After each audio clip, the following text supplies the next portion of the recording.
bukata ko? Ina sauraron ki. Jiya a wannan shafi ma muka tsaya? Ko za ki iya tuna mini? Malama mun tsaya a wurin da miji idan yana cin matar shi me za a yi mai ya daina. Ban gane me za a yi mai ya daina ba. Menene yake yi? Ƙara. Ma'ana ihu dai kenan. To, ɗaliba banda abinki, ya za a yi namiji ya ji daɗi, ya ji wani ɓalgo-ɓalgo a ciki, sannan haka kira kuma ki ce ya daina ihu? Ai wannan ihun da yake yi wani daɗi ne da annishuwa da jin daɗi da walwala da yake zuwa masa. Ma'ana maybe ya ji wani daɗi, kin san guraren fanni-fanni ne kala-kala ne. Akwai mai daɗi akwai mara daɗi. Maybe ya shiga cikin wani tsakiyar nan wajen ɓalgo-ɓalgon nan, kin san gindin ma kogo uku ne a ciki. Akwai gefe da gefe sannan akwai tsakiya. To maybe ya shiga cikin wannan tsakiya, ya ɗan zunguro mata wani wurin, shi ne yake wannan ihu. Ita ma na san tana jin daɗi, tana zullo wannan ihu. Kar ki damu da shi, ba wani matsala ba ne. To malama ina so kuma miki wata tambaya. Ina sauraron ki. An ce kallo kala-kala ne wanda mace za ta dinga yi wa mijinta, wanda kallon da yake sa namiji gaba ɗaya sha'awar shi ta tashi, ya ji ya rikirkice akan mace. To kamar wani irin kallo ya kamata mace ta dinga yi wa mijinta? To, assalamu alaikum ɗaliba. Zan kuma baki amsa kamar yadda kika tambaye ni. Haƙiƙa kallo kala-kala ne. A lokacin da har za ki buɗe ido ki kalli mijinki, da har zai ji sha'awa a ransa, ya zamanto duk wani sassan jikinki kin san yadda kika fita da shi waje. Ma'ana ki sa wani kayan da zai nuna miki, ya ɗan ɗame miki, saboda daga ke sai shi a cikin gida. Ba wai ki ɗauki atamfa ko a'a shadda ki wani maka a jikinki ba, a'a ɗan singiletin nan, ɗan wandan nan haka, ki ɗan samu ki ɗan ɗaɗɗame jikinki.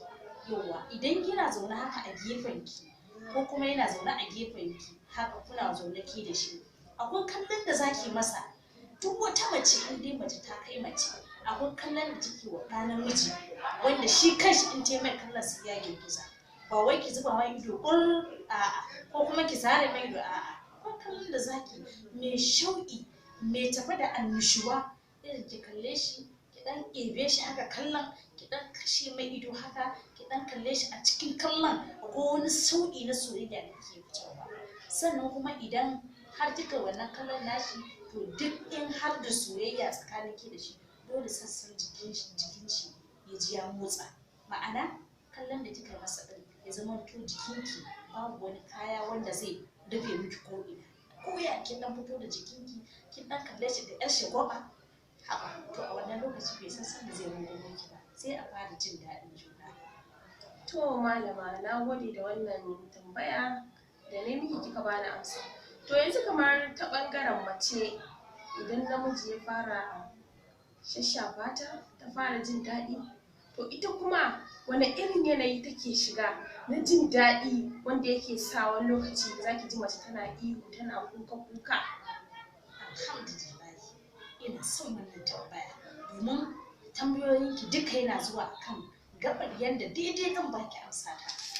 Ma'ana wannan mace da zaki ji tana wani kuka ko kuma tana jin wani shauƙi, tana jin daɗi, idan har mijinta yana saduwa da ita, yana taɓo mata tantani daga cikin gindinta, akwai wani tantani, wata 'yan laɓa daga gefe, ana ɗan zungurarta, ɗan sama-saman nan in aka sa hannu aka ɗan zungure shi, ya ga mai shafa ta, to dan ta yi ihu ai ba laifi ba ne ba, wani daɗi ne za ta ji shi tun daga tsakiyar kanta har ya zuwa ƙarƙashin ƙafafuwanta, wannan daɗi za ta ji shi. Wannan ba wani matsala ba ne ba. Duk wata mace in har ta cika mace, duk lokacin da namijinta yake saduwa da ita, to dole ta ji wannan daɗi yana shiga yana fita, ta rasa gane kan daɗin ma, to daɗi ne daga ya rabbil alamin. Allah ya sa mu dace. Na gode malama da wannan tambayoyi da na miki kika bani amsa. Anjima za mu ɗora.